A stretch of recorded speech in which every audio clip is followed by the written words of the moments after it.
Good afternoon, everybody. My name is Greg Robinson. I'm the Director of Park Administration for the Buffalo Olmsted Parks Conservancy.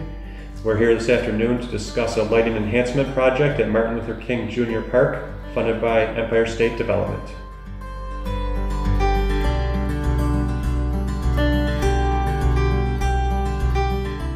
We performed our first round of community input in late July, early August, including a meeting out in the park itself, and the community has identified several focus areas.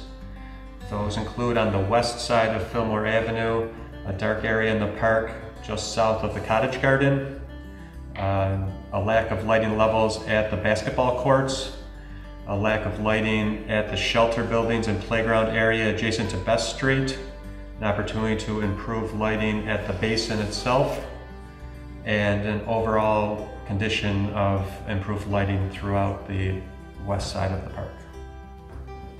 Over on the east side of the park, the focus areas that came up in need of addressing are general lighting levels along the pathways themselves, lighting levels adjacent to the new Kaboom playground, lighting near the tennis courts, and lighting levels within the MMA area, with an opportunity to incorporate artistic lighting and a real focus on the MLK Monument area itself.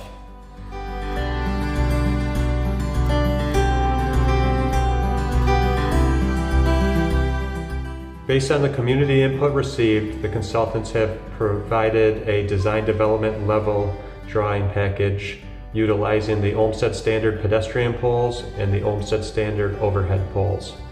On the proposed photometric plan provided by the consultants, the different bubbles represent the different amounts of light from each of the proposed poles, the magenta color being the brightest and the cyan color being the lightest. As you can see, they did focus on the key areas identified. The pathway south of the Cottage Garden has improved lighting along it. The basketball courts have proposed pedestrian poles at each one of the entrances to the court to illuminate that area, and there are proposed additional lights around the pathways adjacent to the shelter buildings and playground adjacent to Best Street. There's also overhead poles proposed around the perimeter of the basin, shedding more light on both the pathway surrounding the basin and also illuminating into the basin itself. On the east side of the park, the consultant has proposed pedestrian poles at 200-foot spacing along the perimeter pathways of the park and along all of the interior pathways. There's increased lighting levels at the Kaboom playground and lights at the perimeters of the tennis court and the areas adjacent to the greenhouse. There's also additional proposed poles along the MMAs along Best Street and the area in front of the greenhouse and the monument itself.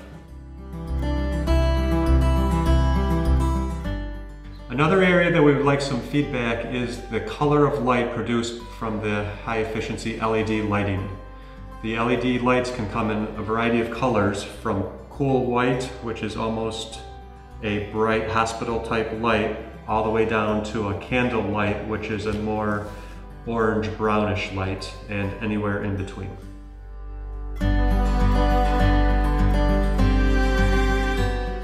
Hi, my name is Brian Dole. I'm the Director of Planning and Advocacy for the Buffalo Olmsted Parks Conservancy.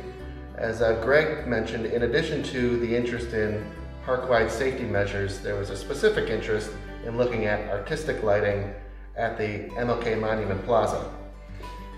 As you know, the Monument Plaza, located on the east half of the park near the greenhouse and along Fillmore Avenue, a little easier view to look at of the plaza itself. The consultants put together a packet of options and artistic ideas to think about how we could improve the artistic look of the plaza, not only for safety but also for artistic uses.